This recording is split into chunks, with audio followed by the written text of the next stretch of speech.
सभी हिंदी विद्यार्थियों को स्वागत है। हम प्रथम पीयूसी हिंदी पुस्तक में पाठ 2 युवाओं से पढ़ रहे थे। इस पाठ में प्रारंभ में स्वामी विवेकानंद जी युवाओं को संबोधित करते हैं। उनका विश्वास है कि युवाओं पर वे भरोसा करते हैं क्योंकि वे सिंह विक्रम से देश के उन्नति संबंधी सभी समस्याओं को दूर करते हैं। यह विचारधारा लेखक स्वामी विवेकानंद प्रारंभ में बताते हैं। और भारत देश अब एक नवीन भारत बनकर, एक नया भारत बनकर निकल पड़ा है। इन विचारधाराओं पर भी हम पढ़े थे। अब पेज नंबर 16 सेकंड पैराग्राफ वहां से देख लीजिए। भारत के राष्ट्रीय आदर्श हैं त्याग और सेवा। इस देश के राष्ट्रीय आदर्श, इस राष्ट्र के आदर्श गुण, आदर्श विचारधारा, उसके बारे में यहां पर बताते हैं त्याग और सेवा। देख लीजिए, यहां पर त्याग करना इस देश में रहने वाले लोगों का आदर्श गुण है और सेवा करना भी आदर्श गुण है। यह भारत देश के राष्ट्रीय आदर्श हैं। प्रश्न भी आया है, देख लीजिए नेक्स्ट। आप इन धाराओं में तीव्रता उत्पन्न कीजिए। कौन सी धाराओं में? त्याग करना और सेवा करना। इन धाराओं में, इन नियमों में भारत देश के राष्ट्रीय आदर्श क्या है? त्याग करना और सेवा करना। यही हमारे नियम है, यही हमारे आदर्श गुण है। इन नियमों में तीव्रता उत्पन्न करना मतलब इसको ज्यादा करना, ये बात यहाँ पर बताते हैं। और शेष सब अपने आप ठीक हो जाएगा। बाकी सभी जितनी भी समस्याएं हैं वे सारे समस्या अपने आप दूर हो जाते हैं। इस तरह स्वामी विवेकानंद हम लोगों को सेवा करने के लिए और त्याग करने के लिए कहते हैं। तुम काम में लग जाओ, फिर देखोगे इतनी शक्ति आएगी कि तुम उसे संभल न सकोगे। अगर काम में लग जाते हो तो इतना शक्ति आता है कि उस शक्ति को भी हमें संभालना नहीं होता। लेकिन हम लोग काम करना ही नहीं चाहते, हम लोग आलसी बन चुके हैं।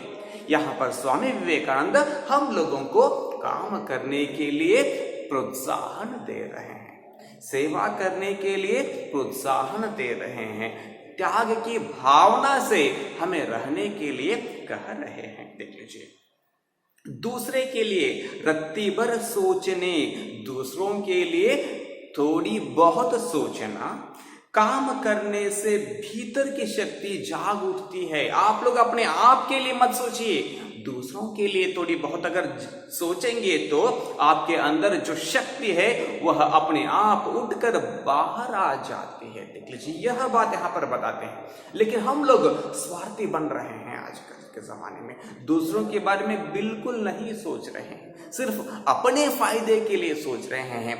इसलिए यहाँ पर स्वामी विवेकानंद बताते हैं हमारे देश को उन्नति की ओर लेकर जाना है तो हमें क्या करना होगा? दूसरों के बारे में भी हमें थोड़ी बहुत सोचने के लिए कह रहे हैं। देख लीजिए, दूसरों के लिए रत्ती भर सोचने से धीरे धीरे हृदय में सिंह का सा बल आ जाता है। देख लीजिए, वे बताते हैं अगर हम लोग दूसरों के लिए भी थोड़ी बहुत रत्ती भर, थोड़ी बहुत अगर सोचेंगे तो हमारे हृदय में, हमारे जो मन में, सिंह में जितना बल रहता है ना, उतना बल, उतना जो विश्वास हमारे मन में आ जाता है। तुम लोगों से मैं इतना स्नेह करता हूं। मैं मतलब स्वामी विवेकानंद हम सभी लोगों को बहुत स्नेह करते हैं, परंतु यदि तुम लोग दूसरों के लिए परिश्रम करते करते मर भी जाओ तो भी यह देखकर मुझे प्रसन्नता ही होगी। वे बताते हैं वे हमें बहुत प्रेम करते हैं, बहुत ही स्नेह करते हैं, फिर भी वे चाहते हैं कि अगर हम लोग दूसरों के लिए परिश्रम करते करते अगर मर जाते हैं तो भी उसे खुशी ही हो जाएगी। इसका अर्थ है वे हमारे सेवा करने की भावना को, त्याग की भावना को उजागर करना चाहते हैं, देश को आगे बढ़ाना चाहते हैं। अगर हम लोग देश में रहने वाले हर एक व्यक्ति अगर दूसरों के बारे में थोड़ी बहुत सोचता है, उसके लिए थोड़ी बहुत परिश्रम करता है, थोड़ी बहुत मदद करता है, तो स्वामी विवेकानंद जी को बहुत खुशी होती है। अगर हम लोग दूसरों के लिए परिश्रम करते करते मर भी जाते हैं तो भी स्वामी विवेकानंद जी को कुछ भी दुख नहीं होगा, प्रसन्नता ही होगी करके वे बताते हैं। इन सारी बातों से वे स्पष्ट करना चाहते हैं कि भारत देश को उन्नति की ओर लेकर जाना है तो हमें क्या करना होगा, सेवा की मनोभावना और त्याग की मनोभावना हमारे मन में होनी चाहिए। ये बात स्पष्ट करना चाहते हैं। देख लीजिए, केवल वही व्यक्ति सबकी अपेक्षा उत्तम रूप से कार्य करता है जो पूर्णतया निस्वार्थी है, जिसे न तो धन की लालसा है, न कीर्ति की, और न किसी अन्य वस्तु की ही। देख लीजिए यहाँ पर क्या बताना चाहते हैं, कौन बहुत ही अच्छी तरह से काम करता है उसके बारे में यहाँ पर बताते हैं। देख लीजिए, सबकी अपेक्षा, केवल वही व्यक्ति सबकी अपेक्षा, दूसरों की जो तुलना से, अगर जब तुलना करते हैं, तुलना करना ಅಂದ್ರೆ ಹೋಲಿಕೆ ಮಾಡುವುದು, ಯಾರು अति ಚೆನ್ನಾಗಿ ಕೆಲಸ ಮಾಡುತ್ತಾರಪ್ಪ ಅಂತಂದ್ರೆ जो व्यक्ति पूरी तरह से निस्वार्थी रहता है वही व्यक्ति बहुत ही अच्छी तरह से काम करता है। तो यहाँ पर निस्वार्थी मतलब उसे धन का भी लालसा नहीं रहता है, लालसा, लालच, हास्य, और कीर्ति और न किसी अन्य वस्तु की ही, कीर्ति पाने की भी उसे लालसा नहीं रहती और दूसरे वस्तुओं को पाने की भी लालसा नहीं रहती। वह व्यक्ति क्या है, बहुत ही अच्छे तरह से कार्य करता है। ये बात यहाँ पर देख लीजिए।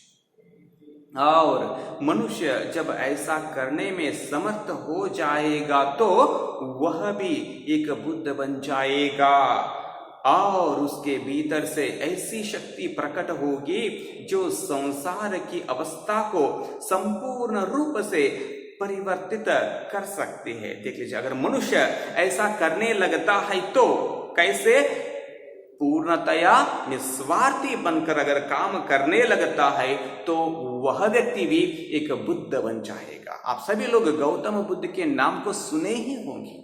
वे बताते हैं कि हमें क्या करना होगा, निस्वार्थ होकर कार्य करना चाहिए, स्वार्थी न बनने के लिए वे बताए हैं। वही विचारधाराओं को यहाँ पर स्वामी विवेकानंद बताते हैं कि अगर हम लोग भी निस्वार्थी बनकर अगर काम करेंगे तो हम लोग भी एक बुद्ध बन सकते हैं और हमारे अंदर, हमारे भीतर, इसका अर्थ है हमारे मन के अंदर एक ऐसी शक्ति जाग उठती है कि संसार की अवस्था को, इस पूरे संसार के जो स्थिति को ही हम बदल सकते हैं, संपूर्ण रूप से बदल सकते हैं। ये बात स्वामी विवेकानंद बताते हैं।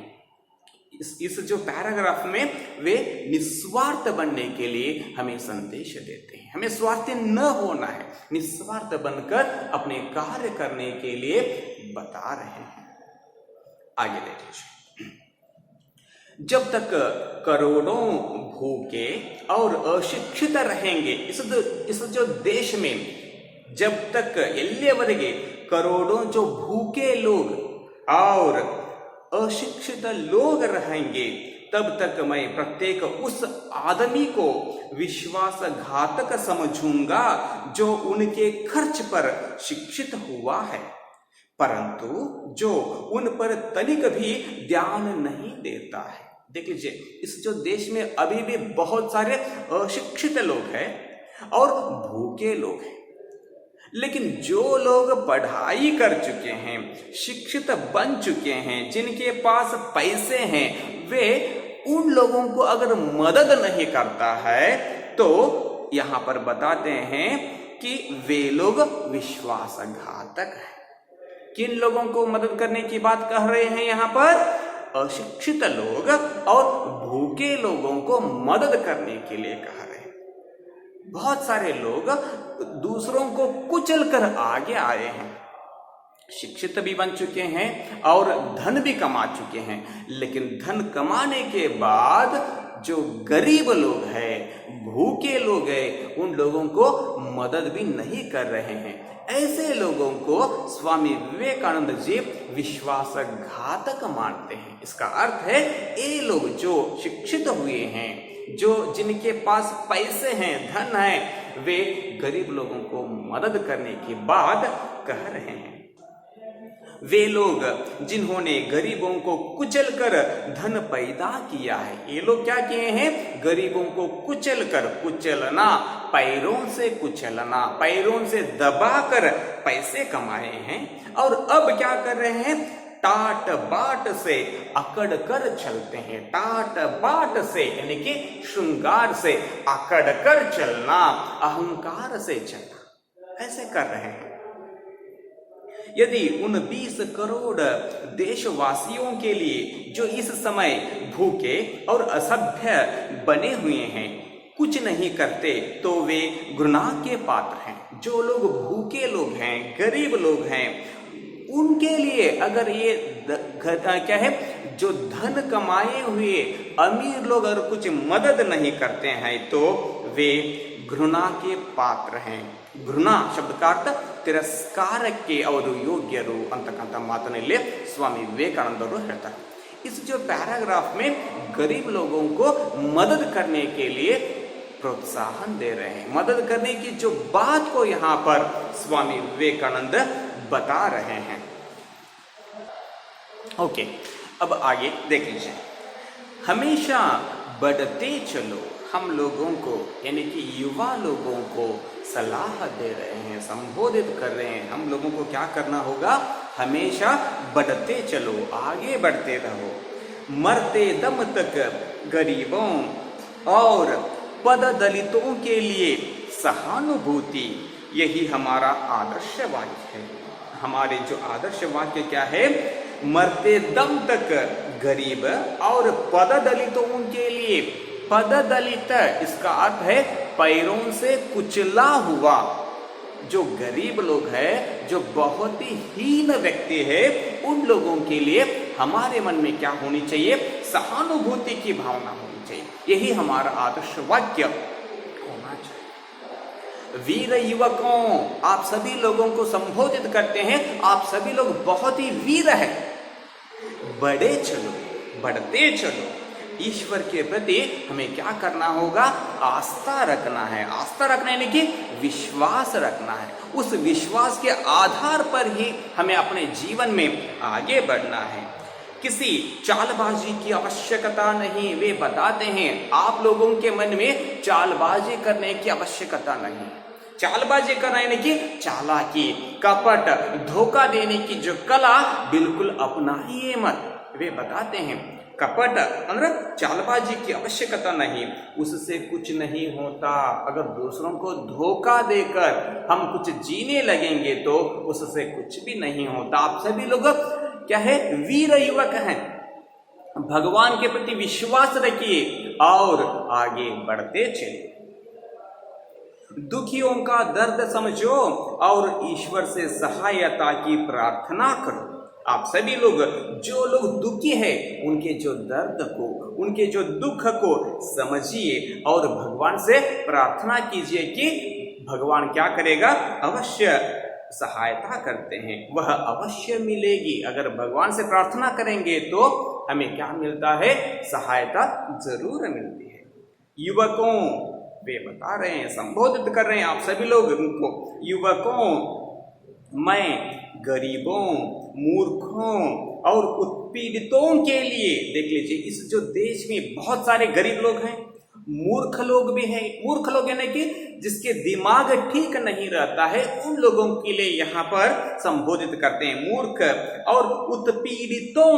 उत्पीड़ितों शब्द का अर्थ सताए हुए, दूसरों से सताए हुए, दूसरों से दुख का अनुभव करने वाले लोगों के लिए हम उत्पीड़ितों बोलते हैं। देख लीजिए, उत्पीड़ितों के लिए इस सहानुभूति और प्राणपण प्रयत्न को, देख लीजिए, यह जो सहानुभूति की भावना और प्राणपण प्रयत्न को, प्राणपन प्रयत्न, इसका अर्थ क्या है? जान की बाजी लगाकर, देख लीजिए, उस जो प्रयत्न को थाती के तौर पर, थाती शब्द का अर्थ अमानत के तौर पर मैं तुम्हें अर्पण करता हूं। स्वामी विवेकानंद हम लोगों को क्या अर्पण करना चाहते हैं? सहानुभूति और प्राणपन प्रयत्न को अमानत के रूप में हमें देना चाहते हैं।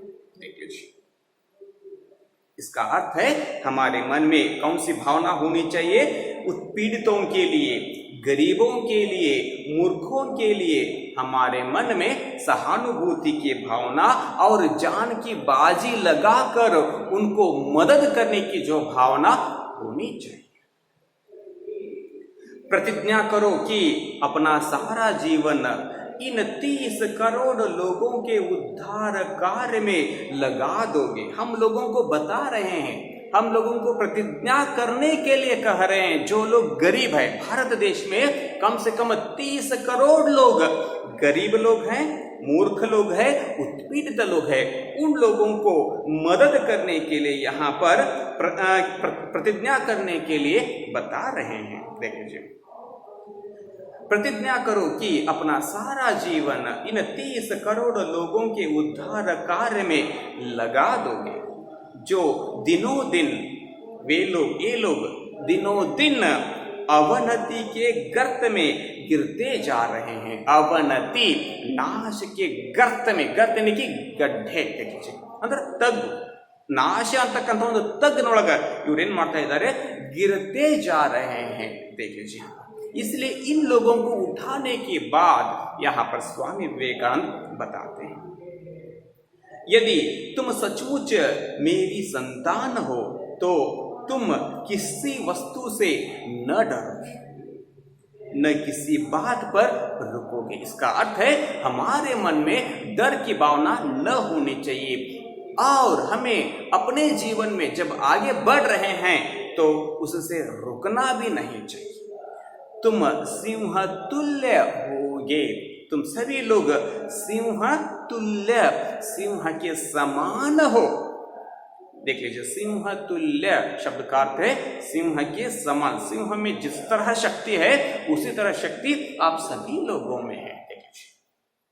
हमें भारत को और पूरे संसार को जगाना है, पूरे भारत देश को, इतना ही नहीं पूरे दुनिया को क्या करना होगा? जगाना है। यह बात बताते हैं और आगे बताते हैं, तुम तो ईश्वर की संतान हो, तुम सभी लोग ईश्वर के संतान हो, संतान यानी कि बच्चे हो, अमर आनंद के भागी हो। आप सभी लोग भगवान के बच्चे हो, इसलिए आप सभी लोग अमर आनंद के भागी हो। आनंद में भाग लेना भी आपका कार्य है। पवित्र और पूर्ण आत्मा, आप सभी लोग पवित्र हो और पूर्ण आत्मा भी हो। अतएव हीಗಾಗಿ, अतएव तुम कैसे अपने को जबरदस्ती दुर्बल करते हो? देख लीजिए, बहुत सारे लोग अपने आप को दुर्बल मानते हैं। अगर वे किसी कार्य में विफल हो जाते हैं तो वे समझते हैं कि मैं दुर्बल हूं। लेकिन यहाँ पर स्वामी विवेकानंद बताना चाहते हैं, आप सभी लोग भगवान के संतान हो, आप बिल्कुल दुर्बल नहीं हैं। लेकिन बहुत सारे व्यक्ति अपने आप को दुर्बल मानते हैं, लेकिन आप सभी लोग यानी कि हम सभी लोग बिल्कुल दुर्बल नहीं हैं। उठो, साहसी बनो, वीर्यवान हो। देख लीजिए, यहाँ पर आप सभी लोगों को जागने के लिए कहते हैं, वीर्यवान बनने के लिए कहते हैं। सब उत्तरदायित्व, उत्तरदायित्व शब्द का अर्थ है जिम्मेदारी। सभी जिम्मेदारियों को अपने कंधे पर लो, अपने कंधे पर, ನಿಮ್ಮ ಹೆಗಲ ಮೇಲೆ ತೆಗೆದುಕೊಳ್ಳ್ರಿ ಅಂತಕ್ಕಂಥ ಮಾತನ್ನ। लेकिन हम लोग क्या करते हैं, जब कार्य आते हैं तो वहां से भाग रहे हैं, उत्तरदायित्व को छोड़कर वहां से भाग रहे हैं। इसलिए हम लोग अपने जीवन में हार रहे हैं। जो भी जिम्मेदारियां हमें सौंपी जाती है उन जिम्मेदारियों को पूरी तरह से निभाना हमारा कर्तव्य है।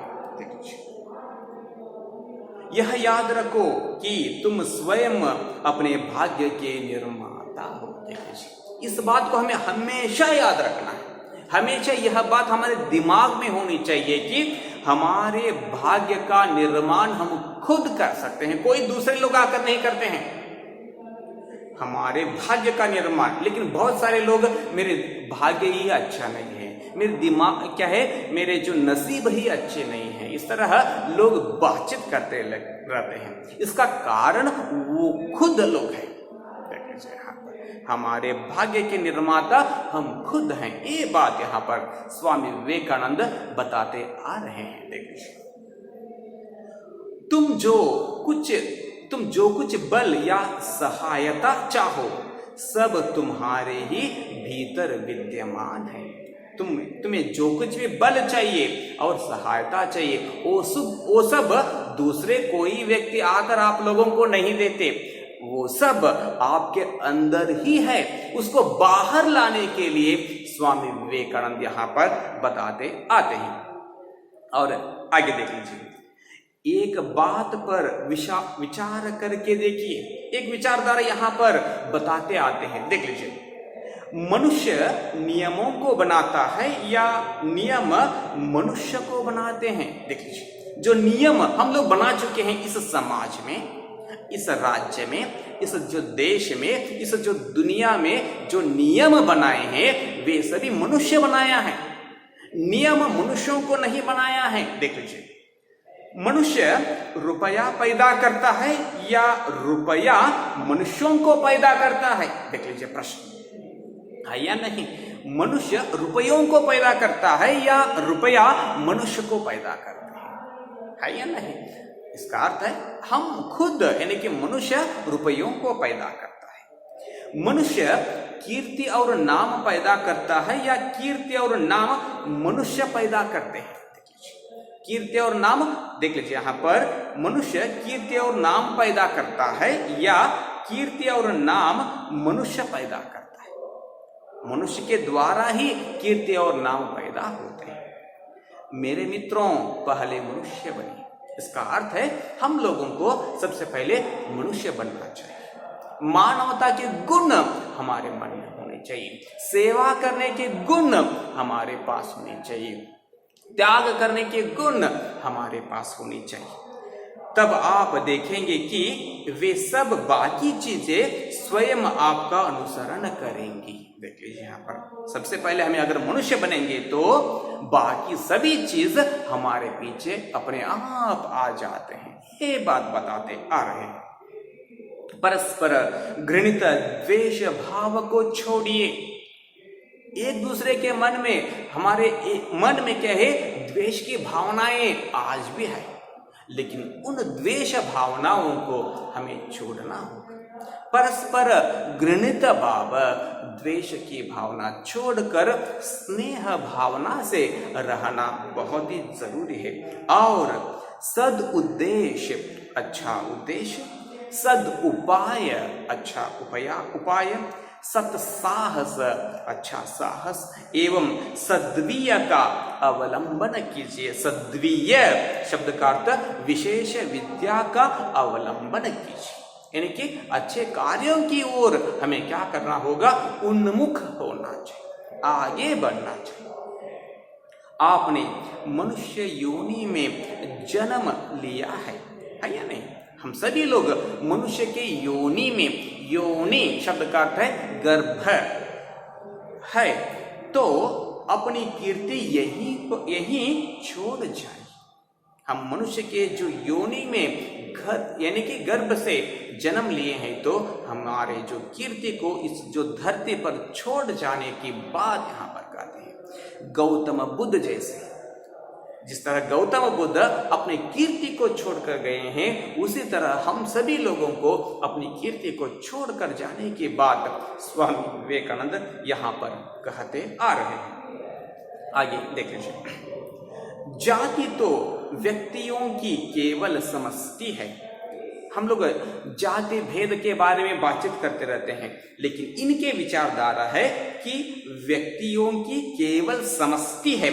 समष्टि शब्द का अर्थ है जितने इस धरती पर है उन सभी लोगों का समूह, उनको समष्टि कहते हैं।